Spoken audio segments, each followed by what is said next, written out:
Seattle House Mafia. Phil Anthony. Hey, happy Sunday.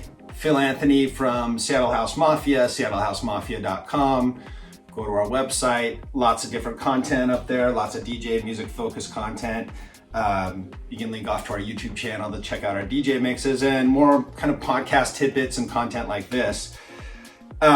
So really, the reason for making this video, I've been getting a lot of questions around podcasting, and I will qualify this and say, I'm by no means a podcast professional. In fact, since COVID, it's been something I've been kind of doing trial and error with. I launched a podcast with a good buddy of mine. He moved away. That's on kind of hiatus, but I've been starting to do more podcast stuff with both Sangdo and Paul Velocity for the Seattle House Mafia channel.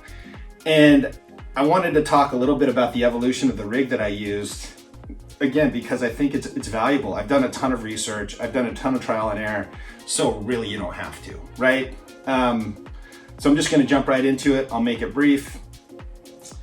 When I first started, I was using gear I already had. So I already had this Mackie analog 1402 VLZ Pro. I already had a bunch of Shure SM58s from other band applications.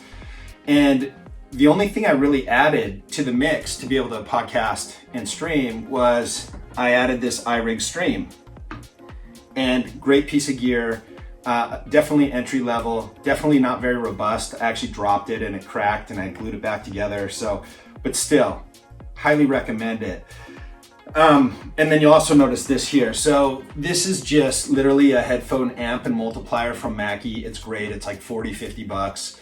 And it can amplify headphones. Everybody gets their own level, and then it plugs right into whatever headphone out rather on whatever board you're using.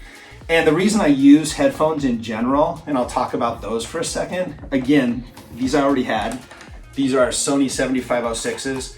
These were my original DJ headphones. Actually, I still have the originals. The one complaint I have about these things, beautiful flat sound, like very balanced. The complaint I have is the ear cups. When you have a sweaty guy with stubble, it really, like the original stock ear cups that come with these things, it's a matter of months and it's like sandpaper and you just end up with these black specks. And I know you've seen it with other DJs before, or it may have happened to you. Black specks in your beard, black specks on your clothes. So the one caveat with the 7506s is change out the ear cups, either immediately or, once they start to degrade. I just change them out immediately now and it's fine. I think these cups are about 20 bucks. I have some micro suede cups that are memory foam that I really, really like on another pair. Okay, so that was the gear that I already owned, right? And then I decided I needed to go, and by the way, all this was so mics were going into the board, then the outs were running into the iRig, then the iRig was running into my MacBook Pro, my older MacBook Pro, then I was using the camera from my MacBook Pro. Shockingly, the camera from the MacBook Pro is not that great. On a Zoom call, it's fine when you're close up, but if you're trying to capture a big room, it's pretty terrible. And so I'll get back to that in a second.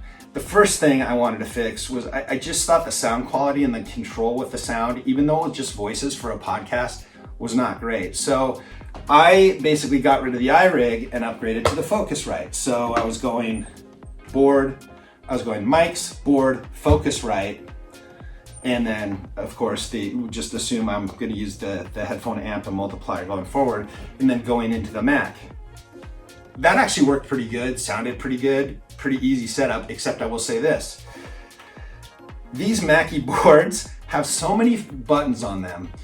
I can't tell you how many times I hit one of these source buttons or hit a solo or hitting mute, and it took me 15 minutes to figure out, and maybe this is just me being dumb, but it took me like 15 minutes to figure out why my signal wasn't coming in.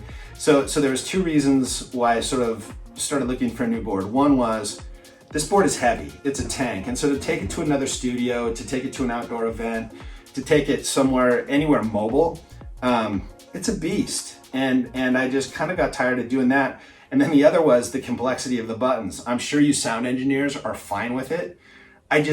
More often than not, I'd run into trouble with it. So I started doing a bunch of hunting And before I get to that, actually, I actually then switched from using a MacBook Pro to actually using an iPhone. And this is an iPhone XR that I use for filming now. Between you and me, the camera's better, easier to use, easier to manage. I can share a link right from the iPhone, from iPhoto, to my partners, who we can then upload it to the website. So it just really cleaned up not only the video quality, but it also cleaned up the interface for me to actually get these clips uploaded. So then I did a bunch of research because I was like, I'm over this board. This thing, I need to do something. This isn't gonna work. And what I ended up doing actually was calling my friend in San Diego. His name's Danny. Used to DJ with him a lot. He's a great producer, but now he manages big events, huge sound systems, and he knows his stuff. And he said, hey, why don't you look at either PreSonus or look at some of the On and Heath options? So I started doing some research. And what I ended up with is it's a combo analog digital mixer. And what I say by that is, so it's still got all the knobs and sliders, which for a guy like me, I'm not super software savvy. So I like having some manual analog control. But then it's also got a digital sound card. So I could technically get rid of the Focusrite. And really what happens now when I run is I run the mics into the board. I run out of the board through USB, by the way, into this. This is literally an iPhone camera adapter. I run USB to the iPhone camera adapter, and there's also a slot here to power your iPhone, so you don't ever have to worry about running out of juice while you're filming. And then right to this iPhone. And so my rig has literally gone from this to these pieces here, obviously plus headphones, plus mics, but I'm just so happy with kind of where it's evolved. And like I said, I did a ton of research and a ton of trial and error, so hopefully this helps some folks.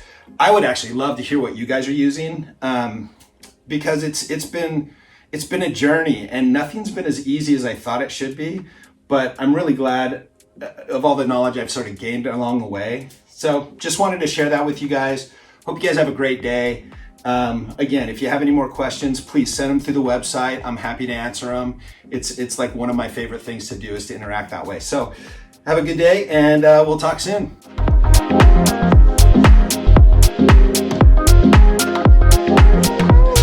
Seattle House Mafia.